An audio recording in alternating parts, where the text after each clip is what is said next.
Assalamualaikum warahmatullahi wabarakatuh. Selamat pagi, salam sejahtera untuk kita semua. Bertemu lagi dengan mata kuliah pemeriksaan akuntansi 2 atau auditing 2. Kali ini kita akan membahas materi mengenai pemeriksaan biaya dibayar di muka dan pajak dibayar di muka. Adapun tujuan pembelajaran kita pada pagi hari ini yaitu yang pertama untuk mengetahui apa saja tujuan pemeriksaan terhadap biaya dibayar di muka dan pajak dibayar di muka. Kemudian, untuk mengetahui bagaimana prosedur audit terhadap biaya dibayar di muka dan pajak dibayar di muka. Nah, sebelum kita membahas dua tujuan pembelajaran kita tadi, kita lihat dulu apa yang dimaksud dengan biaya dibayar di muka. Nah, biaya dibayar di muka ini dimaksudkan sebagai biaya yang telah terjadi yang akan digunakan untuk aktivitas perusahaan yang akan datang. Jadi, biaya dibayar di muka ini maksudnya adalah biayanya sudah kita bayarkan hari ini, tetapi manfaatnya untuk masa yang akan datang. Contoh, misalkan kita membayar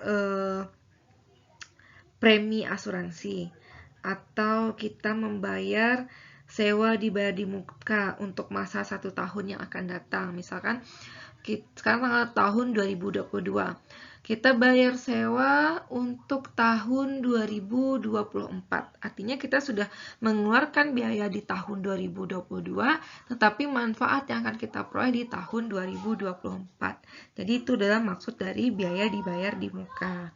Nah, sering kan kalian dengar contoh-contoh perkiraan dari biaya dibayar di muka itu ada yang namanya premi asuransi atau istilahnya prepaid insurance, kemudian sewa dibayar di muka, kemudian biaya lain-lain dibayar di muka seperti biaya iklan di radio, televisi yang berdasarkan kontrak, kemudian barang-barang untuk promosi, hadiah, dan lain-lain. Nah, sekarang kita lihat yang berikutnya mengenai pajak dibayar di muka. Nah, apa sih pajak dibayar di muka itu? Pajak dibayar di muka adalah pajak yang dibayar oleh perusahaan setiap bulan atau dipotong atau dipungut oleh pihak ketiga dan akan diperhitungkan sebagai kredit pajak di akhir tahun. Ini untuk pajak penghasilan, sementara untuk PPN itu biasanya akan dihitung pada akhir bulan. Nah, contoh dari pajak dibayar di muka itu ada berupa PPh 22 dari impor barang, kemudian ada PPh 23 dari bunga, dividen, royalti, dan manajemen fee. Kemudian ada PPh 25 yaitu setoran masa pajak penghasilan dan PPN masukan atau pajak pertambahan nilai yang dipungut oleh pengusaha kena pajak pada waktu perusahaan membeli barang atau jasa kena pajak. Baik. Selanjutnya kita lihat tujuan pemeriksaan terhadap biaya dan pajak dibayar di muka. Yang pertama, yang sudah pasti yang selalu kita lihat dari setiap tujuan pemeriksaan auditing apapun jenis rekeningnya yang sudah pasti adalah untuk memeriksa apakah terdapat internal control yang cukup baik atau tidak. Nah, untuk mengetahui apakah terdapat internal control yang baik, kita dapat melihatnya dari bagaimana transaksi yang dilakukan oleh perusahaan. Misalkan, apakah setiap pengeluaran untuk biaya dan pajak dibayar di muka itu diotorisasi atau tidak. Kemudian, apakah setiap pengeluaran atau biaya pajak dibayar di muka itu didukung oleh bukti-bukti yang sah. Nah, kalau kita sudah mengetahui internal control itu berjalan dengan baik atau tidak, nanti kita bisa menyimpulkan luasnya pemeriksaan yang akan kita kerjakan. Dan juga untuk mengetahui internal control ini baik atau tidak, dapat kita gunakan namanya ISQ atau Internal Control Questionnaire. Oke, tujuan yang kedua yaitu adalah untuk memeriksa apakah biaya yang mempunyai kegunaan untuk tahun berikutnya sudah dicatat sebagai biaya dibayar di muka. Artinya adalah auditor itu harus memeriksa apakah bagian yang belum kadaluarsa tidak dibebankan sebagai biaya, tetapi dicatat sebagai biaya dibayar di muka. Artinya, biaya yang mempunyai manfaat di tahun berikutnya itu dicatat sebagai biaya dibayar di muka, bukan dicatat sebagai biaya pada tahun berjalan. Sesuai dengan penjelasan tadi mengenai biaya dibayar di muka, bahwa biayanya kita keluarkan sekarang, tapi manfaatnya di masa yang akan datang. Jadi kita lihat apakah pencatatannya sudah sesuai atau belum. Yang ketiga, untuk memeriksa apakah biaya dibayar di muka yang mempunyai kegunaan untuk tahun berjalan telah dibebankan atau dicatat sebagai biaya tahun berjalan. Nah, untuk memeriksa apakah biaya dibayar di muka ini mempunyai kegunaan untuk tahun berjalan, itu maksudnya adalah auditor harus memeriksa apakah bagian yang expired, yaitu masa manfaat sudah berlalu, sudah dibebankan sebagai tahun berjalan. Artinya kita disklasifikasi, misalkan dulu itu dicatat sebagai biaya dibayar di muka. Nah, ketika biaya tersebut sudah jatuh di tahun yang bersangkutan, artinya biaya itu dicatat sebagai biaya tahun berjalan, bukan dicatat lagi sebagai biaya dibayar di muka. Misalkan sebelumnya kan kita mencatat biaya pada tahun 2019 kita mencatat biaya dibayar di muka untuk sewa yang akan kita lakukan pada tahun 2022. Nah, ketika sudah sampai di tahun 2002, angka tersebut tidak lagi kita akui sebagai biaya dibayar di muka, tetapi sudah diakui pada biaya tahun berjalan. Oke. Berikutnya yang keempat, yaitu adalah untuk memeriksa apakah pajak dibayar di muka didukung oleh bukti setoran atau pemungutan pajak yang sah dan lengkap sehingga bisa diperhitungkan sebagai kredit pajak pada akhir periode. Nah, kan kalau kita bayar pajak dibayar di muka tentu harus ada yang namanya bukti potong, kemudian harus ada yang namanya surat setoran pajaknya. Nah, jadi setiap pajak yang kita dibayar di muka itu harus didukung dengan bukti yang sah. Seperti misalkan untuk PPN masukan itu ada faktur pajak dari pengusaha kena pajak. Kalau PPh 25 itu ada surat setoran pajaknya. Kemudian PPh 22 itu ada bukti pemungutannya, dan PPh 23 itu ada bukti pemotongannya. Nah, bukti-bukti tersebut harus ada dan lengkap. Nah, tujuan yang kelima itu adalah untuk memeriksa apakah penyajian biaya dan pajak dibayar di muka dalam laporan keuangan sudah sesuai dengan standar akuntansi keuangan di Indonesia, yaitu SAK, SAK etap, PSAK, ataupun IFRS. Nah, biasanya biaya dibayar di muka ini mempunyai masa manfaat kurang dari atau sama dengan 1 tahun, disajikan sebagai aset lancar. Sedangkan yang masa manfaatnya lebih dari 1 tahun disajikan sebagai aset tidak lancar. Nah, harus diperhatikan bagaimana penyajiannya pada laporan keuangan. Oke? Kira-kira itulah ada 5 tujuan pemeriksaan terhadap biaya dan pajak dibayar di muka. Selanjutnya, selanjutnya kita lihat bagaimana prosedur audit compliance test terhadap biaya dan pajak dibayar di muka. Prosedur yang pertama yaitu adalah kita pelajari dan kita evaluasi internal control atas biaya dan pajak dibayar di muka. Nah, untuk mempelajari dan mengevaluasi internal control ini, kita gunakan alatnya yaitu adalah internal control questionnaire. Ya. Di internal control questionnaire ini, kita lihat apakah setiap pembayaran yang menyangkut biaya dan pajak dibayar di muka itu sudah didukung oleh bukti-bukti yang sah dan lengkap. Dan juga kita lihat apakah pembayarannya diotorisasi dan ada bukti yang mendukung. Dan nanti kita lakukan yang namanya tes transaksi atas biaya dan pajak dibayar di muka. Nah, untuk tes transaksi ini bisa kita ambil sampel berupa bukti pengeluaran kas dan bank itu secara acak. Setelah kita pelajari dan evaluasi internal control, baru kita tarik kesimpulan mengenai internal control atas biaya dan pajak dibayar di muka. Nah, jika dari transaksi auditor tidak menemukan sesuatu kesalahan, maka auditor bisa menyimpulkan bahwa internal control atas biaya dan pajak dibayar di muka berjalan dengan efektif. Kemudian, prosedur yang selanjutnya kita lihat yaitu adalah prosedur audit substantif tes terhadap sewa dibayar di muka. Prosedur yang pertama itu adalah kita minta rincian atau schedule prepaid rent per tanggal laporan posisi keuangan. Jadi kita minta rincian terhadap sewa dibayar di muka per tanggal laporan posisi keuangan. Jadi setelah kita lihat rinciannya, kita cocokkan, maka kita akan melihat angkanya sesuai atau tidak.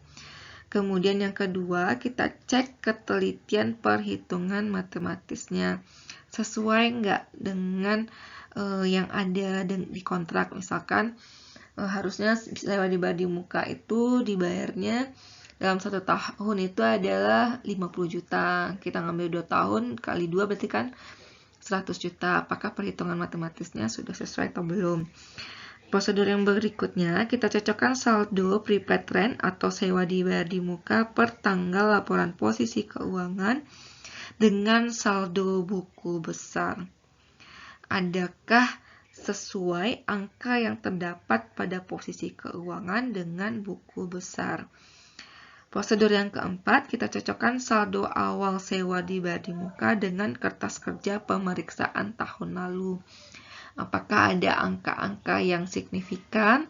Apakah ada angka-angka yang mencurigai atau tidak?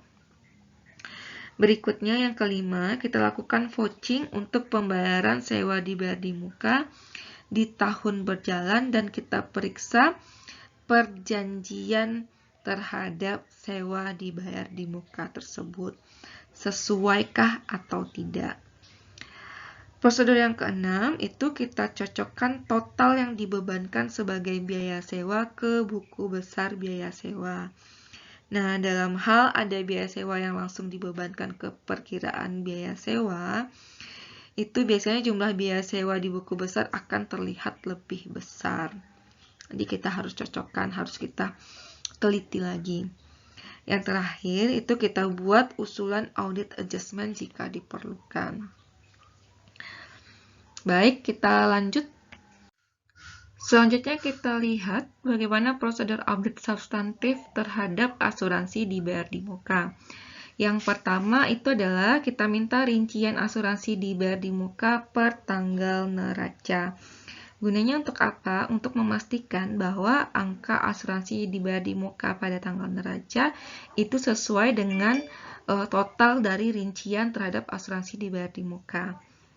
Selanjutnya kita cek matematika akurasinya atau kita cek ketelitian perhitungan matematisnya. Lalu kita cocokkan saldo per tanggal neraca dengan buku besar. Apakah saldo yang ada di neraca sama atau tidak dengan saldo yang ada pada buku besar. Yang keempat, kita cocokkan saldo awal dengan kertas kerja pemeriksaan. Ya, ini untuk melihat apakah saldo awal ini sesuai dengan kertas kerja pemeriksaan yang sudah kita buat. Ketemu nggak angkanya, sinkron nggak angkanya. Lalu yang kelima, kita lakukan vouching untuk pembayaran premi asuransi di tahun berjalan. Nah, di sini kita perhatikan apakah ada diskon untuk pembayaran tersebut atau tidak. Lalu prosedur yang keenam, itu kita periksa polis asuransi dan cocokkan data dalam polis asuransi dengan rincian dari asuransi dibayar di muka. Benar nggak sih ini polis yang kita pegang ini sama dengan angka yang tercatat atau tidak? Cocok nggak polis asuransi ini dengan data dalam polis asuransi? Yang ketujuh itu kita cocokkan total yang dibebankan sebagai biaya asuransi ke buku besar biaya asuransi. Sesuai nggak angkanya, sinkron nggak angkanya. Kemudian yang ke-8, kita periksa apakah nilai pertanggungan itu cukup atau tidak, dalam arti nilai yang dibebankan itu tidak terlalu besar atau tidak terlalu kecil. Artinya sesuai lah ya premi asuransi yang kita bayarkan dengan apa yang kita asuransikan tersebut. Yang ke-9 itu kita perhatikan apakah di dalam polis asuransi terdapat bankers clause, atau maksudnya apakah dalam polis asuransi ini tersebut ada salah satu pasal yang menyebutkan bahwa kalau terjadi klaim karena yang diasuransikan terbakar atau hilang, maka ganti rugi harus dibayarkan kepada bank. Ya, diperhatikan apakah dalam polis ini untuk biaya penggantiannya itu harus dibayarkan kepada bank atau tidak. Yang terakhir itu adalah kita buat usulan audit adjustment jika diperlukan. Oke, kita lihat prosedur berikutnya, yaitu prosedur audit substantif terhadap iklan dibayar di muka. Yang pertama, kita minta rincian iklan dibayar di muka per tanggal neraca. Gunanya adalah untuk memastikan angka yang tersaji pada neraca itu sesuai dengan total dari rincian tersebut. Yang kedua, kita cek voting dan cocokkan saldo akhir periode ke buku besar dan saldo awal ke kertas kerja pemeriksaan tahun lalu. Apakah sesuai nggak saldo awal ini dengan saldo akhir di tahun lalu? Yang ketiga, kita periksa bukti pembayaran dan surat perjanjian untuk iklan di TV, radio, billboard, dan bukti pembelian untuk barang-barang souvenir. Jadi jangan percaya misalkan misalkan iklan dibayar di muka itu 100 juta. Jangan oke, benar 100 juta. Tidak, kita harus lakukan prosedurnya, yaitu dengan mencek surat perjanjian yang ada dan kita cek bukti pembelian untuk souvenir. Yang terakhir itu adalah kita periksa kebenaran pembebanannya ke biaya. Nah, misalkan untuk barang-barang souvenir harus dilakukan stock opname pada akhir tahun. Jadi untuk memastikan nilai barang-barang tersebut, jumlah barang-barang tersebut sesuai dan benar adanya atau tidak. Oke, prosedur yang terakhir yaitu prosedur audit substantif terhadap pajak dibayar di muka. Yang pertama itu adalah minta rincian pajak dibayar di muka per tanggal neraca. Ini kita lakukan untuk memastikan apakah angka yang ada pada neraca itu sesuai dengan rincian pajak dibayar di muka. Yang berikutnya kita cek voting dan cocokkan saldonya dengan buku besar sesuai atau tidak. Lalu untuk pajak penghasilan, bandingkan angka pajak dibayar di muka di rincian dengan SPT PPh badan. Sesuai nggak dengan angka SPT? Karena seperti yang dijabarkan tadi, dalam pajak dibayar di muka ini harus didukung dengan bukti, artinya sesuai dengan bukti yang ada. Seperti tadi apa? Bukti potong, bukti pungut, setoran pajak, dan lain sebagainya. Dan untuk PPN atau pajak pertambahan nilai, itu bandingkan angka pajak dibayar di muka ini dengan rincian dengan SPT massa. Ya. Jadi untuk yang prosedur 3 dan 4 ini kita sesuaikan dengan bukti pendukungnya.